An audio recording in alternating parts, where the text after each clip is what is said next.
Well, thank you very much, Zainab. It is a big day for this country. State of the Nation address by the President and a lot of expectations from Kenyans. Issues to do with the economy, the dilapidated cost of living. People are crying that the cost of living has really gone up, and most importantly, our security both internally and regionally. But to bring this into context, I'm on the streets of Nakuru, and one thing we should note is that we are just a few hours away from Nakuru receiving a charter of being the fourth city in the country. So a lot of activities also are taking place here in Nakuru town. But let me just speak with the people here on what they feel about the President's address and if these addresses have had an impact in terms of how this country is governed. Thank you so much. You can join us on NTV. Tell us your name and maybe to start, what do you expect the President is going to talk about in his State of the Nation address? Thank you very much, NTV. My name is Leshano Letaruru. First of all, I would expect the President to talk about safety as a whole. We've had a lot of schools being burned down, and I think in as much as we're moving on forward, we cannot forget about that. That needs to be addressed.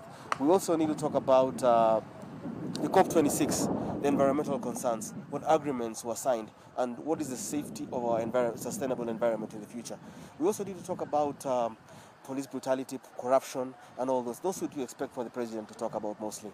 Yes. Thank you so much. You've raised very key pertinent issues that are part of his agenda or his speech. On the issue of environmental conservation, we have had Kenya committing about more than maybe 800 billion shillings to help us just mitigate on climate change. Yeah.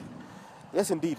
That was actually a very good thing when I saw. I think it's Dr. Otachilo, the governor of who's in charge of environment and the COG, talk about the impacts and what is signed and the 800 million committed to environmental sustainability. We want to see, as the world focuses on reduction of greenhouse gases, what does the President have to say moving on to the next year and to the next agreements? Is it still going to be the same issues of where you see every area being polluted, industries using old technology? For instance, the Lamu coal project, will it now come to a standstill? How will we harvest and how will we be able to get our fossil fuel out of Ngamia 1 or the other projects in terms of ensuring that the environment is sustainable? I would really be interested in hearing that from the President himself.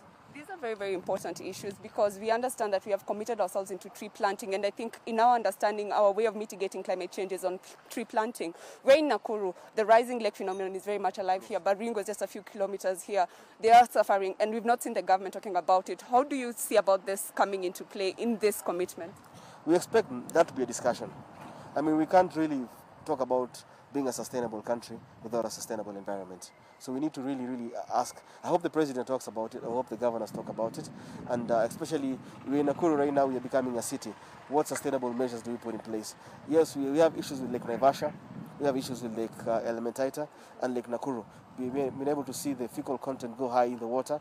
And I remember there's a time there was a helicopter crash and we could pretty much not able to retrieve any bodies because of the things, the piles and piles of feces that were there. So what do we talk about in terms of water protection, water management, and issues like that?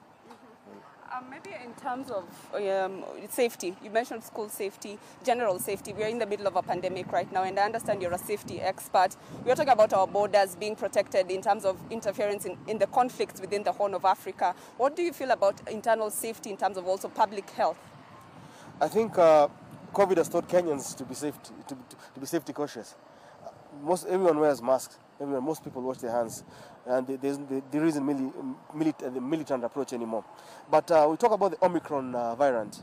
First of all, as an African, I'm very happy that finally we're able to discover something. In as much as the world is bashing us, it was a discovery by South Africans. So a discovery from Africa is good.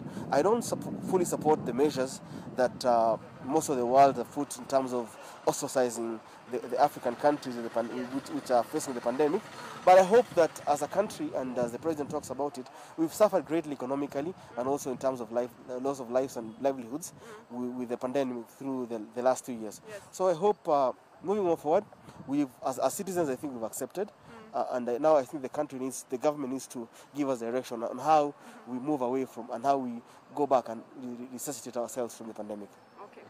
Thank you so much. I'll be having more conversations with you on the side regarding Nakuru's city status and in terms of its management of waste. But big expectations there on how the president is going to address climate change. We are living in strange times, Zainab, in terms of how we are in the reality of climate change and its impact in terms of the rising lakes phenomenon. And I think that's the biggest in terms of the destruction of even infrastructure. The government has not even committed itself in terms of how they're going to reimburse or even compensate families that have been displaced. We're talking about a lot of